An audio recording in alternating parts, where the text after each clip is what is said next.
So sorry, guys. Here's the next part. I've had a sick kid and literally have barely slept, and life is killing. Life is literally kicking me in the ass constantly. And so here's the next part. Okay, so I have to get a lawyer in Los Angeles. The church just finds this random lawyer. And anyway, he tells me that it's my fault I married this man. And I was like, what are you even talking? I will never forget this guy's name. His name was Bob French. And I literally still have the text messages where he texted me like fucking awful things. And so basically he goes into court and tells the judge, like, hey, my client doesn't live here. Her kids don't live here. Like, none of this is valid. The restraining order was against me for harassing him and his mother. So his mother claimed that I would call her constantly, breathe into the phone, and then hang up, which is wild. I would never contact any of them. But he said I was a threat to him and he needed emergency custody of the children. So the judge says, well, y'all better figure something else out. I don't know why this is in my courtroom, blah, blah, blah, blah. So my lawyer says, well, I guess we can like discuss like arrangements so that he could have some sort of contact with the kids. So he texts me and he says, hey, you need to start doing phone calls with the kids. I'm going to put that in these documents so that he drops the restraining order. I said, sir, what do you mean? So he drops the restraining order? I shouldn't have a restraining order against me. He has a permanent no contact order. Why would I have to give him anything? And he's like, you're going to have to give him to something. I tell people this all the time. It's your fault you had a kid with this man. And I was like, oh my God. So of course I'm like, fine. How often? So they say 3 times a week he has to do a phone call.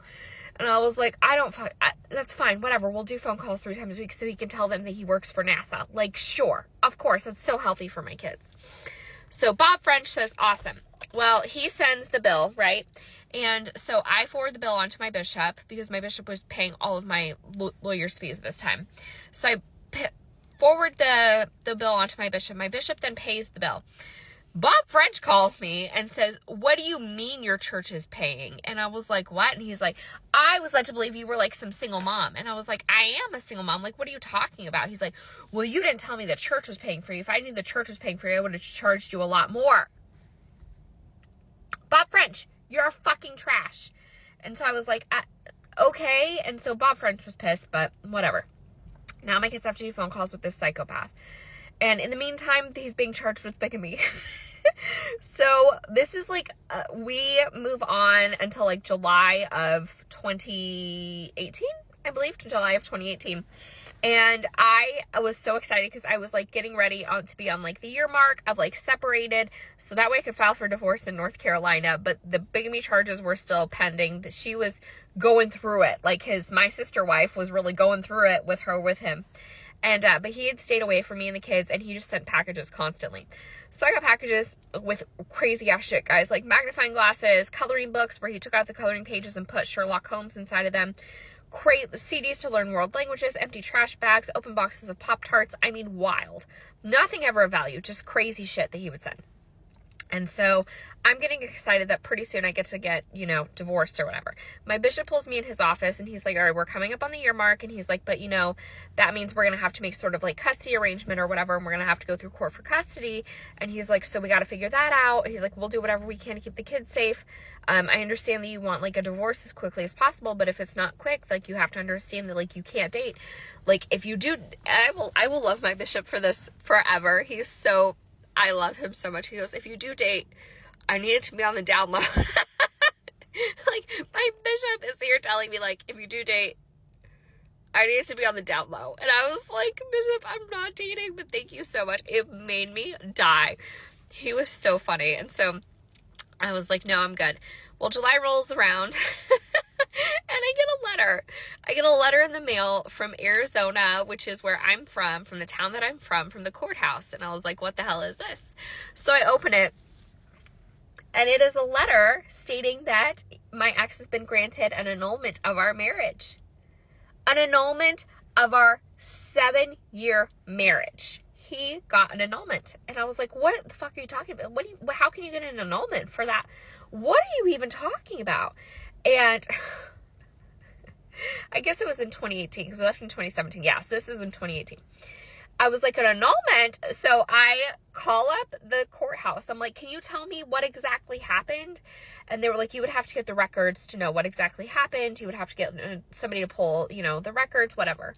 And I was like, I have an annulment. We were married for almost 7 years. And they were like, yeah, it's an annulment. And I was like, how is that even legally possible? Like, I thought an annulment was like you were married for 30 days and it didn't work out, or you never consummated marriage. Like, I thought there was like rules to an annulment. They say you have to go get the records. So, of course, I called Todd and I was like, I don't know what happened. I have an annulment. This makes no sense. Like, that means he would have had to file for an annulment in Arizona. So he was trying to file for an annulment so that he could say that he was never married so that he wouldn't be charged with bigamy, because Carl is smart, but an idiot. Smart idiot.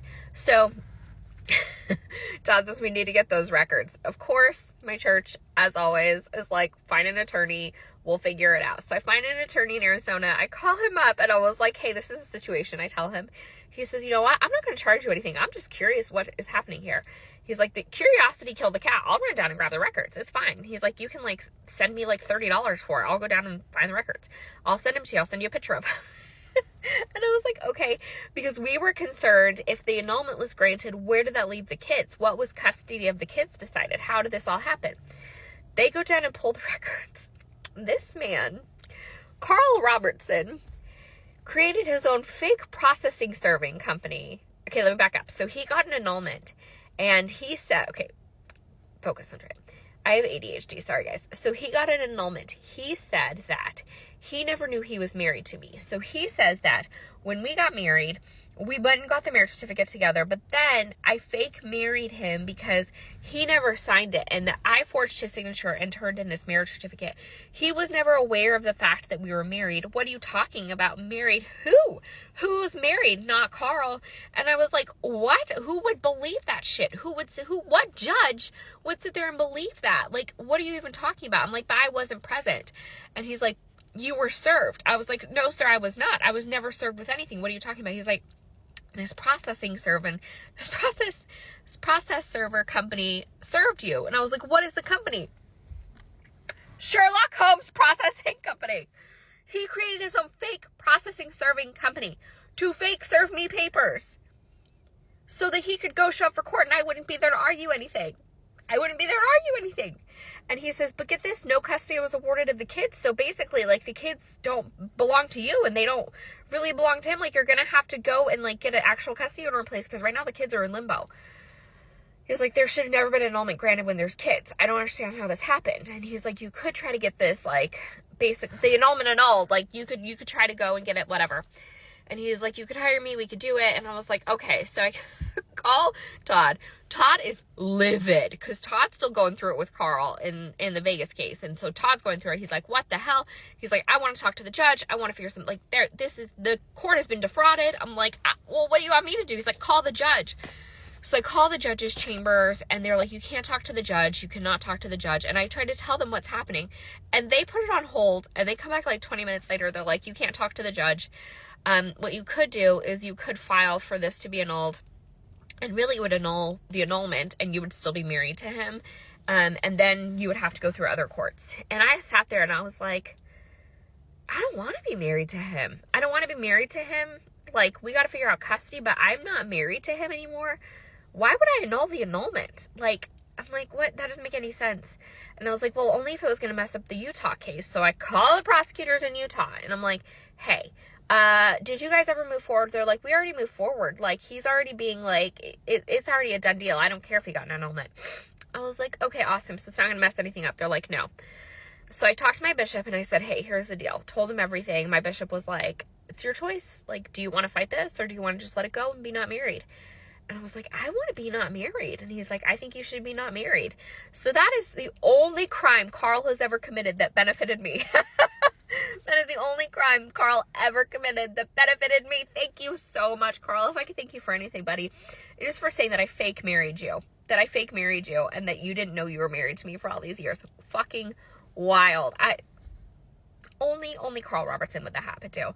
So I was in church that Sunday and my bishop comes up to me. He goes, hey, single lady. And I was like, hey. I mean, I was so excited to not be married anymore. But then we still had to figure out custody of the kids. So right after that all happened, of course, Carl reappears in North Carolina.